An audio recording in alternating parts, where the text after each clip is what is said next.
5,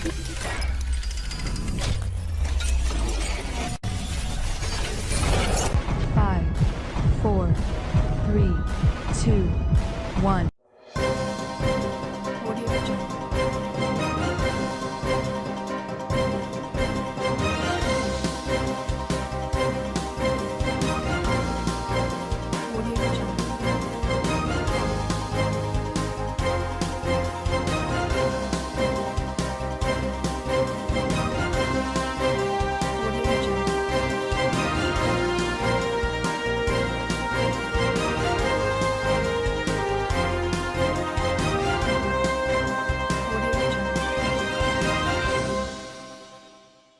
नमस्कार, मैं हूं नरेश राघानी और आप देख रहे हैं हॉराइजन न्यूज।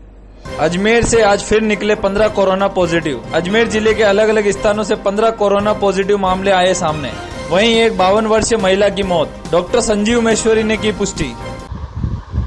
आज की कोरोना अपडेट अभी हमारे पास जो लिस्ट आई है उसमें 15 पेशेंट जो हैं जिले के पॉजिटिव आए हैं और 15 में से हमें लगता है कि 11 या 12 पेशेंट जेएलएन में भर्ती होंगे। शहर के जो मरीज़ हैं वो शहर के विभिन्न स्थानों से हैं।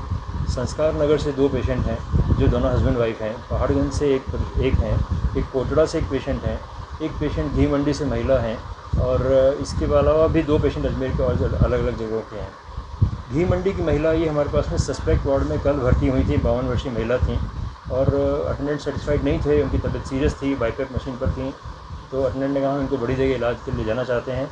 हमने कागज़ पूरे करके उनको डिस्चार्ज किया, मतलब उसको लामा किया और लामा करने के बाद हमें पता लगा कि ये जयपुर न जाके और शहर के किसी निजी चिकित्सालय में गए। वहाँ ये घंटे रहे। वहाँ उन्होंने उनको कहा कि नहीं, हम इलाज नहीं कर पाएंगे। ये थोड़े से कंफ्यूज हुए, फिर शायद घर लेकर गए। अब ज़्यादा डिटेल मुझे नहीं पता, लेकिन फिर दोबारा जब जेएलएन लाए जब तक उनकी मौत हो चुकी थी और हमें जब पता लगा कि सस्पेक्ट में थी पहले, तो हमने इनकी बॉडी को पूरे प्रोटोकॉल से मॉर्चरी में रखवाया। रात की जो रिपोर्ट आई उसमें उनकी रिपोर्ट पॉजिटिव आई और अभी इनको उसे जो पॉजिटिव वाले प्रोटोकॉल से इनके शव का अंतिम संस्कार कर दिया गया है। कि इस तरीके से जेएलएन की 19वीं मौत मानी जाएगी। और जेएलएन में जो अभी पॉजिटिव वार्ड में 26 पेशेंट भर्ती हैं और 3 पेशेंट हम कोविड केयर सेंटर में भेज रहे हैं। इन 26 पेशेंट में से एक पेशेंट हमारे काफ़ी सीरियस हैं जो कि वेंटिलेटर पर हैं 2 दिन से। 6 मरीजों को ऑक्सीजन दे रहे हैं, बाईपैप मशीन पर कोई नहीं है। सस्पेक्ट वार्ड में हमारे करीब 46 पेशेंट हैं, 46, जिसमें सर्जरी और मेडिसिन दोनों मिलाकर हैं। जो सस्पेक्ट वाले पेशेंट में से भी 2 पेशेंट बाईपैप मशीन पर हैं, बाकी पेशेंट ठीक हैं। रिपोर्टें शाम तक आएंगी, जैसा भी होगा फिर इनको बाइफरकेट करके डिस्ट्रीब्यूट। डेयरी बूथ में हुई चोरी। गांधी भवन चौराहे के पास रावत कॉलेज के नीचे डेयरी बूथ की चद्दर हटाकर चोरों ने चोरी की वारदात को अंजाम दिया। गले में रखी 3000 की नकदी और गुटखा, बीड़ी, सिगरेट चुराकर चोर हुए फरार। डेयरी बूथ संचालक चिराग अरोड़ा के अनुसार डेयरी बूथ पर चौथी बार हुई चोरी। अरोड़ा ने खानाबदोश युवकों पर चोरी करने का शक जाहिर किया। क्लॉक टावर थाना पुलिस को दी चोरी की सूचना। मुकदमा दर्ज, जांच जारी। मैं कल शाम को रात को 9:05 में दुकान बढ़ाई। 9:11 में मैं घर पहुंचा। घर पहुंचने के बाद मैं सुबह जब आया तो मैंने देखा कि मैं यहाँ से घर सुबह आया तो मैंने यहाँ देखा दुकान पे ताले के यहाँ पे देखा तो मेरे को ताले टूटे पाए गए। फिर मैंने अंदर जाके देखा तो मेरा अंदर का सारा माल अरसरत फैला हुआ गया दिखा। और फिर मैंने अंदर और जाके देखा तो ऊपर जाके देखा तो मैं ऊपर का छत का छपरा कटा फटा हुआ था। और ऐसा लग रहा है कि यहाँ पे जितने भी लोग सोते हैं ये उन्हीं की साजिश है। जो यहाँ पे जितने भी लोग सोते हैं उन्हीं की सेटिंग से हुआ है। और पीछे का ताला तोड़ा गया है और पीछे के भाटे मारे गए हैं। और यहाँ पे ये 3-4 बार घटना हो चुकी है। और यहाँ पे हमारे ये कहना है पुलिस प्रशासन से और सबसे ये कहना है कि यहाँ पे सख्त से सख्त कार्रवाई की जाए और घड़ी से घड़ी वो रहनी चाहिए। जैसे कि लॉकडाउन के समय यहाँ पे चल रहा था कि बिल्कुल पुलिस प्रशासन बिल्कुल अच्छी तरह से अच्छी गाइड कर रही थी, वैसे ही हम पुलिस प्रशासन से यही कहना चाहेंगे कि आप यहाँ पे और ज़्यादा सपोर्ट करें। क्योंकि अभी ऐसी स्थिति है कि सबके पास में हथियार है, ये कुछ ना कुछ कर सकते हैं। धन्यवाद। महावीर मार्केट कबाड़ी बाजार खुलवाने को लेकर आज व्यापारियों ने सिटी मजिस्ट्रेट को सौंपा ज्ञापन। 4 दिन से बंद पड़ा महावीर मार्केट कबाड़ी बाजार खुलवाने को लेकर करी मांग। व्यापारियों को झेलनी पड़ रही है कोरोना की मार, घर चलाना भी पड़ रहा है भारी। आज के संबंध में ज्ञापन दिया जाता है। मदारगढ़ स्थित महावीर मार्केट कबाड़ी बाजार में एक कोरोना पॉजिटिव व्यापारी निकला था वो पिछले 4 दिन से बाज़ार बंद कर रखा है प्रशासन ने। आज हम अपनी पीड़ा लेके प्रशासन के पास आए थे, सिटी मजिस्ट्रेट साहब के पास आए थे ज्ञापन देने कि साहब वो व्यापारी पिछले 15 दिन से अपने घर पे ही था और वहीं से वो पॉजिटिव निकला है, तो हमारे बाज़ार को उसके रेजिडेंस बंद कर दिया जाए और कम से कम बाज़ार खोल दिया जाए। आज पिछले 3 महीनों से व्यापारी बहुत परेशान हो चुका है और इस समय भरपूर सीजन व्यापारी का कृषि भूमि का सामान मिलता है, वहाँ तिरपाल आदि का सामान मिलता है, तो व्यापारी का सीजन है। आज 3 महीने से व्यापारी वैसे ही परेशान है, स्कूल खुलने वाले हैं, बच्चों की फीस है, तमाम तरह की समस्या व्यापारी के साथ है। तो हमने हमारी निवेदन किया था सिटी मजिस्ट्रेट साहब को, उन्होंने कहा कि मैं डॉक्टरों से रिपोर्ट लेके और मैं इस बाज़ार को अति शीघ्र खुलवाने का प्रयास करूँगा। आपका नाम? राजकुमार पांड्या, मंत्री महावीर मार्केट मदारगढ़। अजमेर पुष्कर क्षेत्र के भाजपा कार्यकर्ताओं ने आज मुख्यमंत्री के नाम जिला उपखंड अधिकारी को ज्ञापन सौंपा। 3 महीने के बिजली बिल माफ करने की करी मांग। कोरोना के कारण लगे लॉकडाउन के बाद अब लोगों की आर्थिक स्थिति काफी खराब हो चुकी है और इसी कारण से सरकार को उनकी स्थिति देखते हुए 3 महीने के बिजली माफ कर देने चाहिए। इसी मांग को लेकर आज पूरे जिले के सभी उपखंड अधिकारियों को ज्ञापन सौंपकर मांग की। साथ ही 4 बिंदुओं पर सरकार को ध्यान केंद्र करने की कोशिश की और हम मांग करते हैं कि राजस्थान सरकार जल्द से जल्द आम जनता के बिजली बिल माफ करे और उनको राहत प्रदान करे। भारतीय जनता पार्टी अजमेर देहात पुष्कर विधानसभा से आज 2 मंडल उपखंड महोदय अधिकारी को ज्ञापन देने आए हैं। बिजली के जो बिल अवांछित तरीके से भेजे जा रहे हैं, आम जनता उससे काफ़ी त्रस्त है।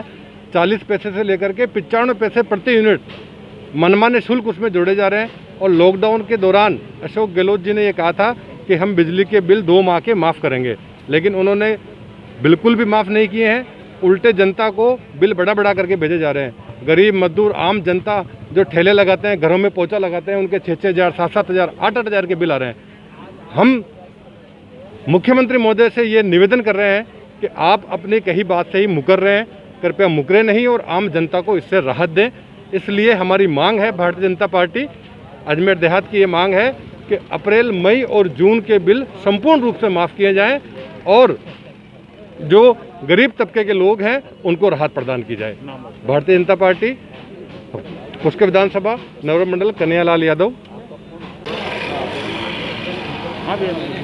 अजमेर जिले के अंदर आज जितने भी हमारे मंडल हैं, उपखंड है, तहसील स्तर हैं, वहाँ पर भारतीय जनता पार्टी अजमेर देहात के पदाधिकारियों ने, कार्यकर्ताओं ने, मंडल अध्यक्ष, विधायकगण, जनप्रतिनिधियों के नेतृत्व में मुख्यमंत्री श्रीमान अशोक गहलोत जी के नाम का ज्ञापन दिया है, क्योंकि मुख्यमंत्री गहलोत साहब ने लॉकडाउन के समय घोषणा करी थी कि 2 महीनों के बिजली के बिल माफ़ किए जाएंगे। उसको स्थगित भी किया गया, लेकिन बिजली कंपनियों से साठगांठ उनका जो घाटा हुआ उनको मिली भगत करके आम जनता को जो पिछले 3 महीनों के बिल दिए, जून अंतिम के अंदर जो बिल आए वो किसी के 6,000, 10,000 जबकि 1,500 रुपये गाँवों के अंदर बिल आता है। इसको विरोध के अंदर बीजेपी ने आज SDM मैडम को हमने ज्ञापन दिया मुख्यमंत्री के नाम पर। ये मांग करिए मुख्यमंत्री से कि जल्द से जल्द पिछले 3 महीनों के बिजली के बिल संपूर्ण माफ़ किए जाएं। अशोक गहलोत जी अपनी बात से न मुकरें और आम जनता की समस्या को देखते हुए जनता के हित के अंदर फैसला दें। मोहित जैन, अजमेर जिला बीजेपी मीडिया प्रभारी। अजमेर कोरोना वैश्विक महामारी के चलते अजमेर शहर के सभी दुकानें खुल गई, पर मोती कटला सब्जी मंडी दरगाह बाजार बंद पड़ी है। कोरोना महामारी के चलते आज मंडी व्यापारी परेशान होकर SDM सिटी को ज्ञापन दिया। वहीं मंडी व्यापारियों ने बताया कि लंबे समय से लॉकडाउन था, जब सभी चीजें की दुकानें खुल गई है, ऐसे में हमारी सब्जी मंडी क्यों बंद पड़ी है। वहीं इसके अंदर कम से कम 40 परिवार हैं जो आर्थिक संकट से जूझ रहे हैं। इसके चलते हमारी ये मांग है कि हमारी मंडी खोली जाए। हमने जो कर ले रखा है वह भी खत्म हो चुका है। 3 महीना से मैं फालतू घर बेटा, 3 महीना 2 बार थाना भी जाकर आ गया, भाई मानो मंडी खोलवा दो। वे केवल आज 10 तारीख हो, 15 तारीख हो, या तारीख बताओ माने। मैं बेरोजगार बेटा, मगर इतो है भी को नहीं जो मैं बेटा खा सका। तो मैं तो आई के वहाँ हाथ जोड़कर निवेदन करा तो भाई माँ की मंडी ने खुलो और माँ के पाछे जो रिक्शा वाला, टेम्पो वाला, माँ का बाल बच्चा है, वे सब बिगड़ रोजगार बैठा है। मैं मोतीकटला दरगाह बाजार। क्या वहाँ की सब जगह खुली है? बाकी सब जगह खुल गई। पड़ा जो आगरा गेट पटेल मैदान आयो वो भी वापिस आगरा गेट आ गयो। और मैं माँ की सावधानी लेकर बैठा आनी का भाई मैं आन बैठा, मैं डिटोल जो भी माँ का करना रहेगा वो माँ को सावधानी कर बैठा। और भीड़ बस्ते कहना को नहीं, मास्क लगा रहा है भी नहीं, सब्जी दे वहाँ बिगर मास्क वाला ने सब्जी भी नहीं दे हमें। करीब कितने आदमी होंगे? हम करीब करके 40-45 जने बेचने वाले हैं। अब 40-45 जने के पीछे देख लो इनका परिवार भी है, तो वो परिवार ऐसे बैठा है अभी देख लो। इसलिए धंधे के लिए हम अपील कर रहे हैं हमारे को खोलने दो। हाँ, मेरा नाम है चुनी देवी।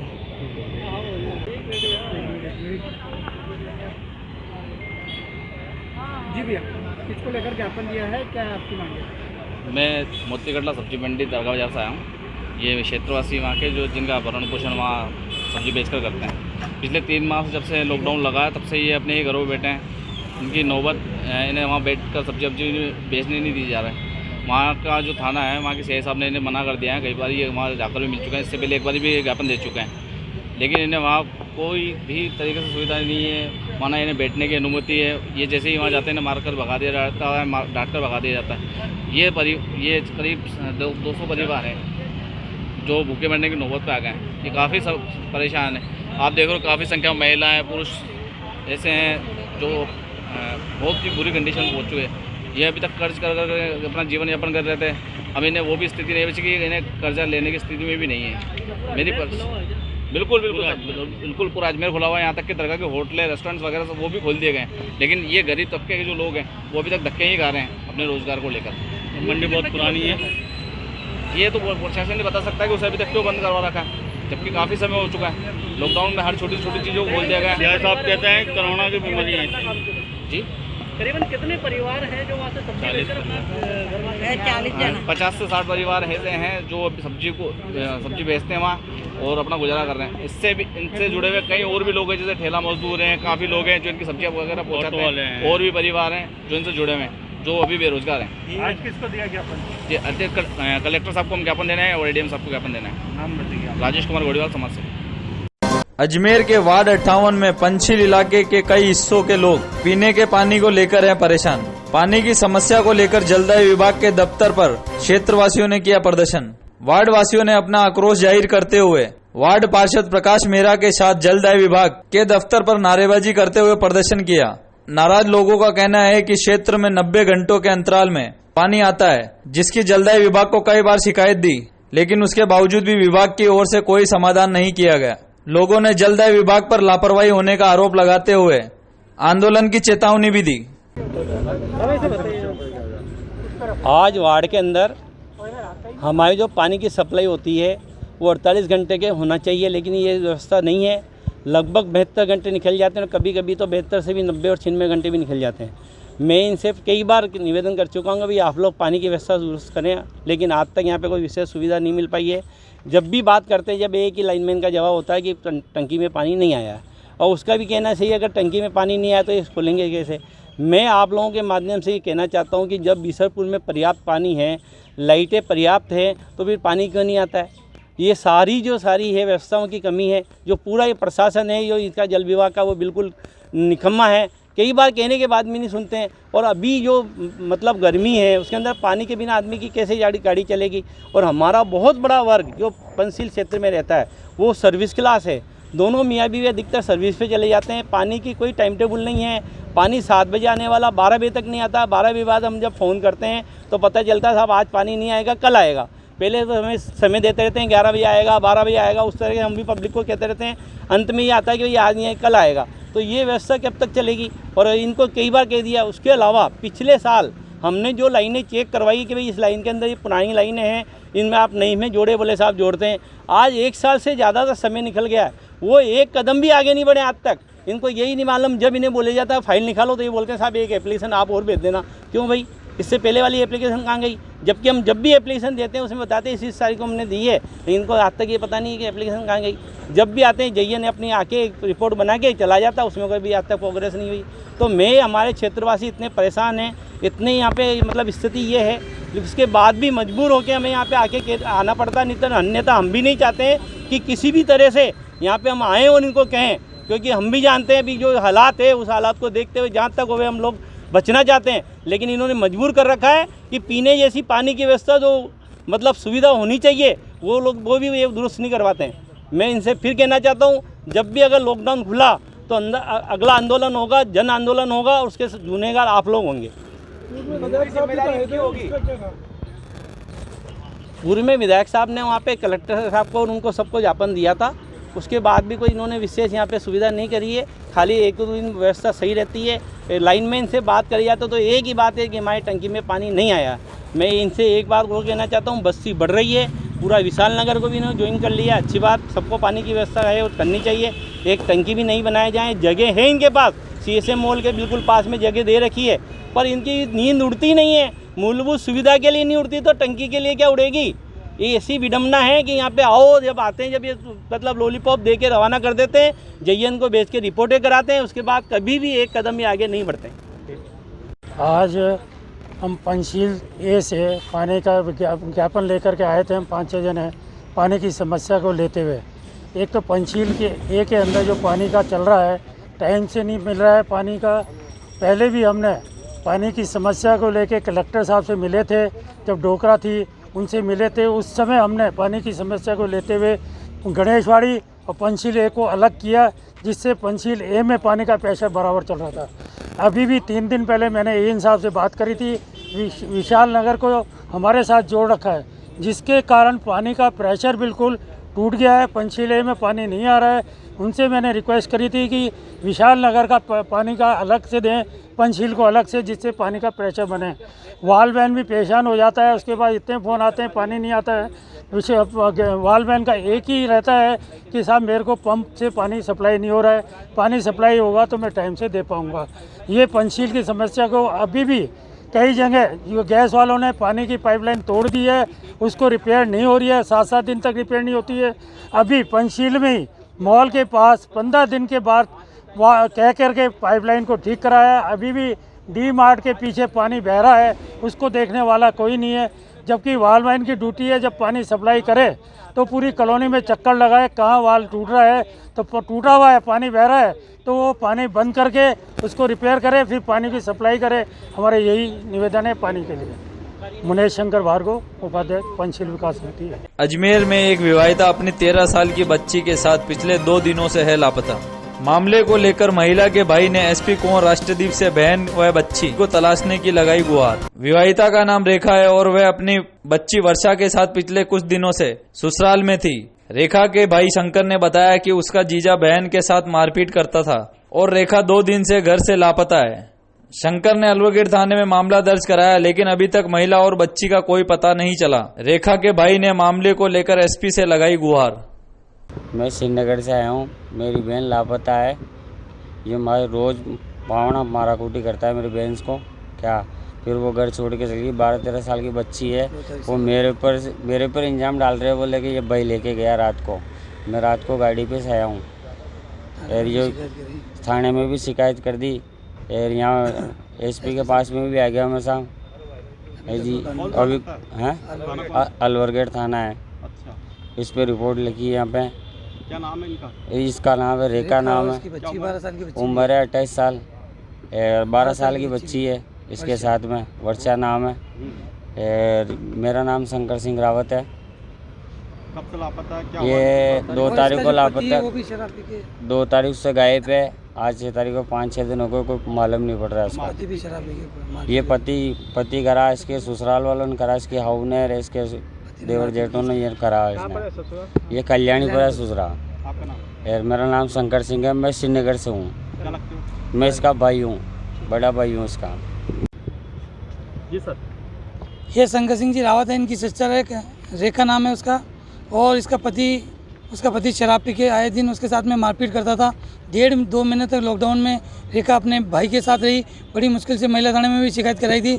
उसके बाद में समझाइश करके घर वालों की सब बैठ के फिर इसको वहाँ ससुराल भेजा था। ससुराल भेजने के 4-5 दिन बाद में ही 2 तारीख को उन्होंने उसके साथ में मारपीट की। 2 तारीख को रात को ही वो वहाँ से घर से गायब है। उसके रात को भी उसने अपने भाई को सूचना दी कि भैया मेरे साथ में इन्होंने मारपीट की है। उसके बाद से ही वो 2 तारीख से लापता है। और उसके साथ में एक छोटी 12 वर्ष की बच्ची है, उसका नाम वर्षा है। वो दोनों माँ बेटियाँ घर से लापता है। जहाँ इन्होंने आसपास अपने रिश्तेदारों से सब जगह उसकी तलाश की, पर उसका कोई अता पता नहीं है। थाने पर भी इसकी शिकायत दी, SP साहब को भी शिकायत दी, पर अभी तक उसका कोई अता पता नहीं है।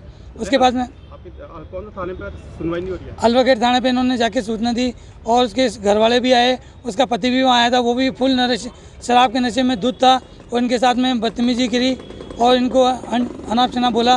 और रवि सिंह रावत ने, इनके जो जवाई साहब हैं, थाने वालों ने अभी तक कोई उचित कानूनी कार्रवाई नहीं करी। और SP साहब को मैंने शिकायत दी है, इन्होंने आश्वासन दिया है, बोले हम 2-3 दिन में आपकी कार्रवाई करेंगे। पृथ्वीराज भाटी, एडवोकेट। अजमेर शहर भाजपा अध्यक्ष के नेतृत्व में मुख्यमंत्री के नाम कलेक्टर को ज्ञापन सौंपा। सरकार 3 महीने का बिजली बिल माफ करे, आमजन को राहत प्रदान करे। अजमेर सांसद भागीरथ चौधरी सहित प्रियसी लाडा, शहर अध्यक्ष भाजपा के कई कार्यकर्ता मौजूद रहे। भाजपा ने ज्ञापन में मांग करी है कि कोरोना काल के दौरान लोग 3 महीने में लॉकडाउन के कारण लोगों की आर्थिक स्थिति संकट में आ चुकी है और उन्हें 3 महीने का बिजली बिल माफ करने की राहत प्रदान करें, क्योंकि लोगों की स्थिति अभी भी बिल भरने की नहीं है और पहले ही उन पर आर्थिक संकट मंडरा रहा है और अब बिल भी उन पर परेशानी बनता दिख रहा है। हमारी मांग यही है कि राज्य सरकार लोगों को राहत प्रदान करे। देखिए, इस कोरोना वैश्विक महामारी के समय आमजन बहुत बड़ी तकलीफ में आया। हर तरह से उनके, चाहे छोटे से छोटा, चाहे रेडी वाला हो, चाहे चाय की थड़ी वाला हो, चाहे कपड़े की दुकान वाला हो, चाहे किराने की दुकान वाला हो, आमजन को एक बहुत बड़ी आर्थिक संकट का सामना करना पड़ा। ऐसी स्थिति में केंद्र सरकार द्वारा पूरे देश भर में बिजली विभाग को 90,000 करोड़ रुपए की सहायता दी गई। उसके अंतर्गत 3 जो अपने जयपुर, अजमेर और जोधपुर 3 डिवीज़न हैं जहाँ एमडी बैठते हैं, इन तीनों को 4,443 करोड़ रुपए के लगभग इनको भी राजस्थान में सहायता दी गई है। भारतीय जनता पार्टी चाहती है कि वो आम जन को, जो केंद्र सरकार द्वारा जो सहायता दी गई है, वो फ़ायदा आम जन को मिलना चाहिए और उसके लिए 3 महीने का इनका जो बिजली के बिल है वो माफ़ होनी चाहिए और बिजली के बिल ले लिए तो उनके खाते में वापस जमा होना चाहिए। इसके लिए हमने एडीएम साहब को। अजमेर नगर निगम के महापौर धर्मेंद्र गहलोत ने मुख्यमंत्री का जताया आभार। वीडियो कॉन्फ्रेंस के जरिए सफाई कर्मियों का धन्यवाद देना पसंद आया महापौर को। वीडियो कॉन्फ्रेंस के जरिए आज मुख्यमंत्री अशोक गहलोत ने जाने सफाई कर्मियों के हाल। बिल्कुल, जिस रूप से एक अनूठा प्रयास किया गया है, नगर निगम के सफाई कर्मचारियों को, जो नगर निगम के जमादार हैं, सैनिटरी इंस्पेक्टर हैं, उनको जो धन्यवाद देने का काम इस वीसी के अंदर किया गया है, जो कोविड के अंदर उन्होंने काम किया, इसके लिए मैं बहुत राजस्थान के मुख्यमंत्री जी का साधुवाद देता हूँ कि जो संवाद उन्होंने कायम किया। जब सफाई कर्मचारी ऐसे समय के अंदर अपनी जान की, स्वास्थ्य की परवाह किए बगैर उसका अजमेर शहर का नागरिक स्वस्थ रह सके, वो किसी प्रकार से कोविड से ग्रसित नहीं हो, उन लोगों ने जो काम किया है, निश्चित रूप से उसके लिए जो बधाई, प्राणवायु जो फूकी है, निश्चित रूप से ऐसे अच्छे काम करने वालों को अगर धन्यवाद और बधाई प्रेषित की जाती है तो उसको काम करने का और उत्साहवर्धन होता है। तो उत्साहवर्धन के लिए जो ये वीसी की गई है, इसके लिए मैं उनको बहुत बहुत धन्यवाद प्रेषित करता हूँ। आज राजस्थान नर्सिंग कर्मियों द्वारा कलेक्टर को ज्ञापन सौंपा गया। 2018 नर्सिंग संवाद कर्मियों की ज्वाइनिंग सरकार द्वारा रोकी गई, उसे नर्सिंग कर्मियों को चिन्हित कर ज्वाइनिंग दी जाए। कोरोना महामारी के चलते सेवा नहीं दे रहे थे उन्हें तो सरकारी नौकरी दे दी, लेकिन जो कोरोना महामारी के चलते अपनी जान हथेली पर रखकर काम कर रहे थे, उन्हें अभी तक उस पर सरकार द्वारा रोक लगा रखी है, जो 2018 में रुकी हुई थी, जिसको लेकर आज कलेक्टर को ज्ञापन दिया गया। के बैनर तले समस्त जो हमारे नर्सिंग पदाधिकारी हैं, वो नर्सेज भर्ती 2018 का जो निदेशालय ने 28 अप्रैल 2020 को एक आदेश जारी किया था, जिसमें जो फ्रेशर्स हैं, जो घर पर बैठे हुए थे, जो सरकारी सेवाएं नहीं दे रहे थे, उनको तो ज्वाइनिंग दे दी है। साथ ही जो संविदा पे जो कर्मचारी लगे हुए थे, उनकी जो ज्वाइनिंग है अभी उस पर रोक लगा रखी सरकार ने। हम चाहते हैं कि कलेक्टर के माध्यम से ज्ञापन देकर सरकार हमारी जो अभी रोक लगा रखी है, उस रोक को हटाकर और जो संविदा चयनित नर्सेज है उनको नियुक्ति दी जाए तथा उनके जहाँ पे पदस्थापन हुआ है वहाँ पे उनको भेजा जाए। गंगाशरण जाटव, जिलाध्यक्ष राजस्थान नर्सेज, जिला शाखा अजमेर। सावन के पहले सोमवार को बारिश ने दी दस्तक। भीषण गर्मी के बाद आज अजमेर में हुई तेज बारिश, ऐसे में किसानों को राहत मिलेगी।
भीषण गर्मी थी और आज बारिश में राहत मिली है। ये बहुत ही अच्छा है कि सावन का पहला पहला सोमवार है और इतनी अच्छी बारिश हो रही है और इससे जो है टेम्परेचर जैसा कि हम जानते हैं कि बहुत ज़्यादा हाई हो रहा था, अब थोड़ा सा गर्मी से राहत मिली है। बट जैसा कि हम जानते हैं कि कोरोना तो फैल ही रहा है, तो सर्दी जुकाम ना हो तो इससे भी बचाव करते रहें। ऐसा नहीं कि बारिश आई है तो हम घूमते ही रहें, ऐसा रहे कि बचाव भी रहे और हम बारिश का लुत्फ़ भी उठा पाएँ। बारिश से किसानों को भी राहत मिली है। बारिश से किसानों को भी राहत मिली है, फसलें अच्छी उगेंगी अब और सब अच्छा ही होगा। हर्षा। हाँ बताइए, आज बारिश हुई है, सावन का पहला सोमवार है। सावन का पहला सोमवार है तो बारिश टेम्परेचर जैसे कि बहुत हाई हो रहा था, तो बारिश से हमारे देश को बहुत राहत मिलेगी, अजमेर ज़िले में राहत मिलेगी बारिश। पर बारिश से ऐसा नहीं कि बचना भी है, क्योंकि कोरोना फैला जा रहा है, इससे सर्दी होने के चांसेस ज़्यादा होते हैं। तो इससे ये है कि लोगों को सेफ्टी रखना है, बारिश के भी मज़े लेने हैं, पर ऐसा नहीं कि ना लोग बाहर आ रहे तो उससे सर्दी जुकाम फैलेगा, कोरोना ज़्यादा फैलेगा। तो घर में रहो, सुरक्षित रहो। प्रीति। पिछले 4-5 दिन से जिस तरह उमस और करीब करीब व्यक्ति को हिला देने वाली जो गर्मी थी, उससे सावन माह के पहले दिन, पहले सोमवार को जिस तरह भोलेनाथ की कृपा हुई है और बारिश हो रही है, निश्चित रूप से ये है कि पूरा श्रावण मास जो है वो इसी तरह लोगों को फलदायी रहेगा और बरसात का सिलसिला जारी रहेगा।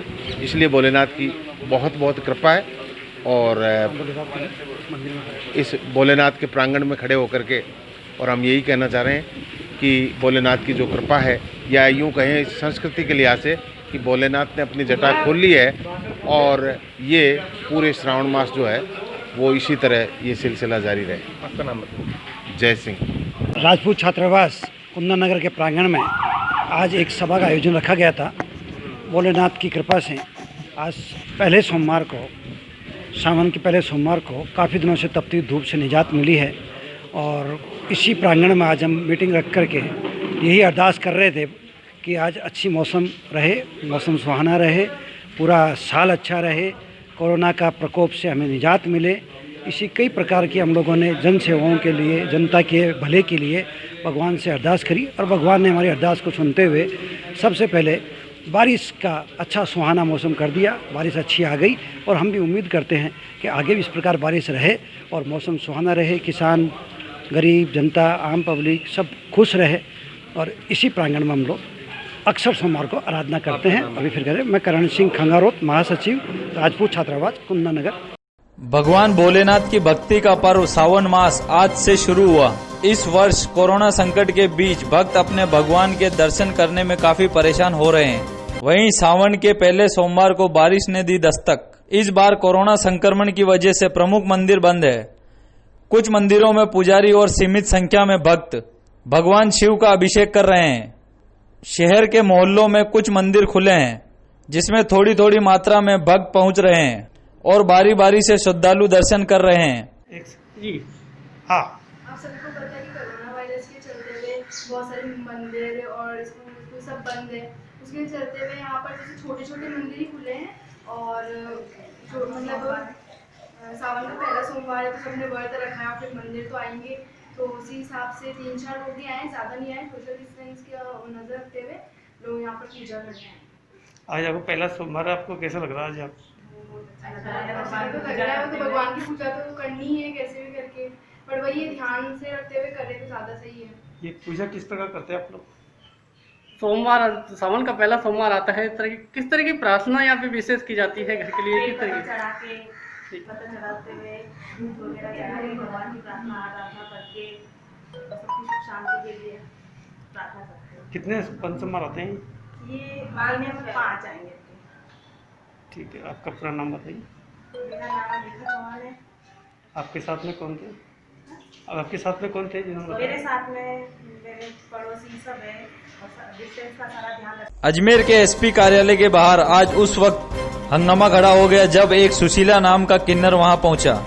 चारों पैर कटी गाय को लेकर पहुंचा किन्नर एसपी कार्यालय।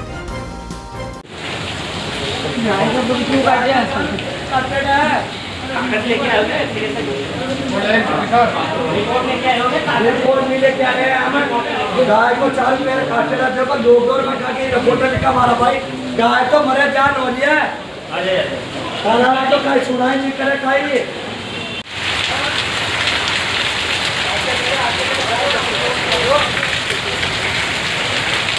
चारों पैर काटे को नाच जाए तो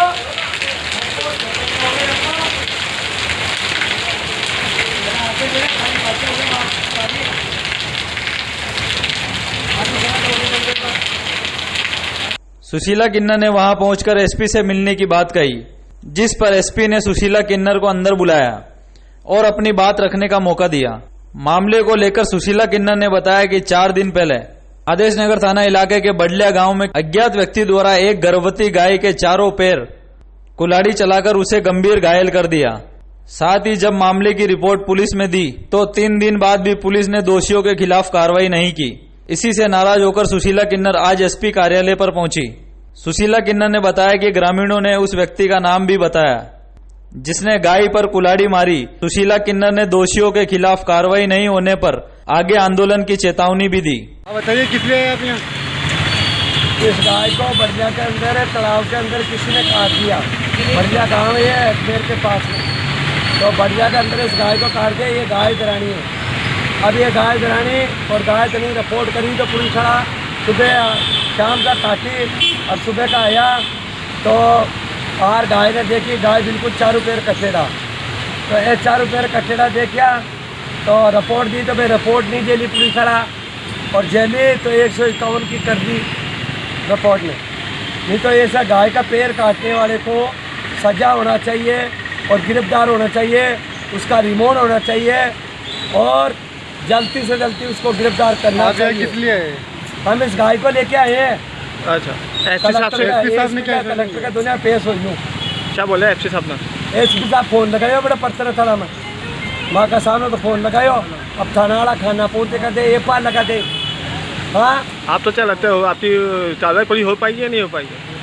हमारे को तो यही लगता है कि थाना वाले मिले बगैर पैसे चाट लिए उससे जो गाय का पैर काटा कमाड़े। अच्छा, और बड़ा बढ़िया में जार देख लियो, कड़े 100 बीघा में जमीन में जार देख लो, कड़े हरियाली को नहीं बीता खेत मारी आ रही है। गाय के पाँव काटने वाले कौन था? इसको पूछो। मेरे पास तो मीडिया आया तो मैंने खाना नहीं खाया कल शाम से। कल शाम को रोटी नहीं खाई, अभी भी नहीं खाई हूँ मैं। सुबह फिर मैं गाय इनके पास गई आगोर बढ़िया जार इनको फ़ोन करा, फिर इनको फ़ोन करा, फिर फ़ोन करके ये बोला कि गाय किशनगढ़ भरती है। गाय ने किशनगढ़ गौशाला में लिया, टेम्पो वाला ने मैं लिया, पिकअप वाला लिया, अरे कलेक्टर में पेश हो लूँ गाय। क्योंकि कहने ये तो गाय तो नहीं तो पेश लो कर ले रुपया ले। ये तो एक हो जा बढ़ जा रहा था, दो तीन के एक हो जा रुपया हमारे सब बिक जा बचो। गाय ने काट रुपया दे रे पा लगवा रही है वो थाना में। आपका नाम? मेरा नाम सुशीला हिंगड़ा है। ये तो मैं पुष्कर देवनगर रोड महागुरु आश्रम के पास, और मैं गायों की सेवा करती हूँ और किसी की नहीं करती। मेरे लिए माँ बाप गाय है, परिवार मेरे गाय है, कुटुंब मेरे गाय है, कबीला मेरे गाय। गाय के पेट में बच्चा भी है? हाँ। बच्चा 7 महीना बच्चा पेट में। मैं गाय रखती हूँ गायों में जानती। ठीक है। अजमेर में आज आए 11 कोरोना पॉजिटिव मामले सामने। अजमेर से अलग अलग जगहों से सामने आए कोरोना पॉजिटिव मामले। डॉक्टर संजीव महेश्वरी ने की पुष्टि।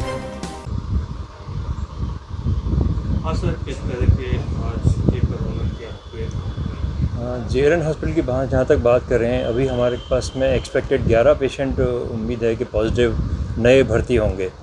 हालांकि ज़िले में संख्या ज़्यादा है क्योंकि कुछ लोग किशनगढ़ के भी पॉजिटिव हैं और अभी तक के प्रोटोकॉल के हिसाब से किशनगढ़ के पेशेंट किशनगढ़ ही भर्ती होते हैं अगर वो सीरियस नहीं होते हैं तो। इसके अलावा नसीराबाद के पेशेंट हमारे पास आएंगे जो कि एक पति पत्नी है। अजमेर में प्रॉपर में भी एक पति पत्नी अशोक विहार कॉलोनी के हैं, एक पेशेंट पुष्कर रोड निवासी हैं, एक पेशेंट बाबू मोहल्ला निवासी हैं, एक पेशेंट पुष्कर के निवासी हैं, एक पेशेंट अड़का गांव के निवासी हैं।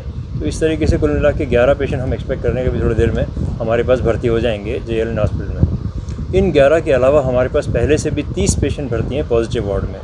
अनफॉर्चुनेटली उसमें से एक पेशेंट अभी भी वेंटिलेटर पर हैं, उनकी हालत में कोई ज़्यादा सुधार नहीं हुआ है। दो पेशेंट बाईपैप पर हैं और 5 पेशेंटों को ऑक्सीजन दे रहे हैं हम लोग।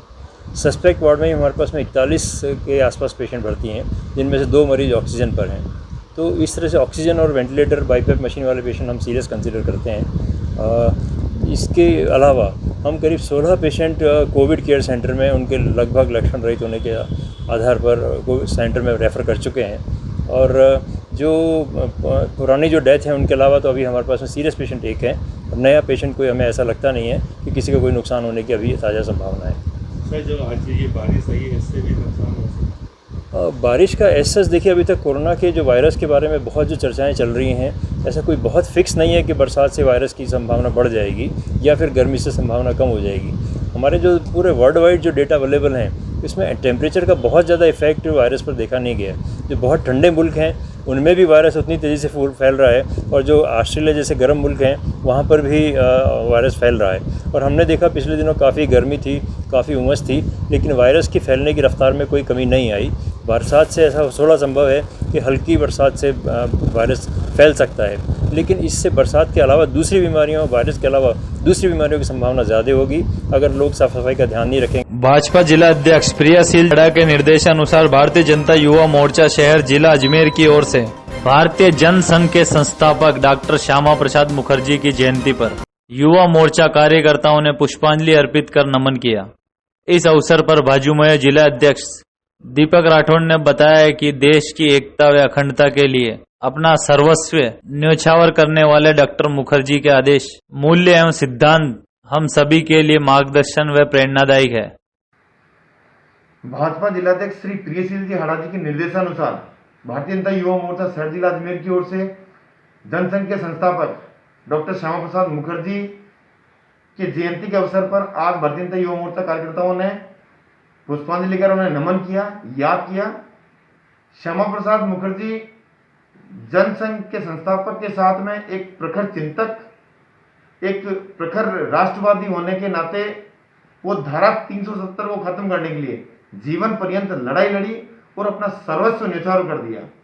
ऐसे प्रखर चिंतक के आदर्श, उनके सिद्धांतों को आज भी कार्यकर्ता याद करते हैं, उन्हें आज कोटि कोटि नमन करते हैं।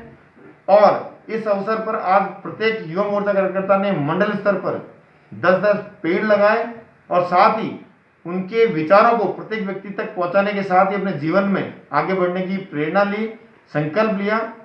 अजमेर से 2 दुष्कर्म पीड़िता पहुंची एसपी कार्यालय। कांग्रेस नेता सहित 3 अन्य पर लगाया दुष्कर्म का आरोप। एसपी से लगाई सुरक्षा की गुहार। एक मकान में 4 ने किया दोनों के साथ दुष्कर्म, बाद में जान से मारने की धमकी देकर पटक गए रोड पर। कल की बताई जा रही है घटना। किससे मिलना है और क्या वजह है? सर मैं एसपी के पास आई हूँ ज्ञापन देने के लिए। सर मेरी दोनों सिस्टर हैं, उनके साथ बहुत दुष्कर्म हुआ है और मारपीट हुई है और जान लेने की कोशिश की गई है। क्या क्या घटना है? सर ये कि कल दिन में दोपहर 2 बजे का समय था। उस टाइम मैंने इनको बोला था कि मशीन लेने के केसरगंज जाओ, तो ये केसरगंज मशीन लेने के लिए कि उस टाइम में हमारा परिचित है जो साहेपुरा गांव निवासी का है, शंकरलाल जाट।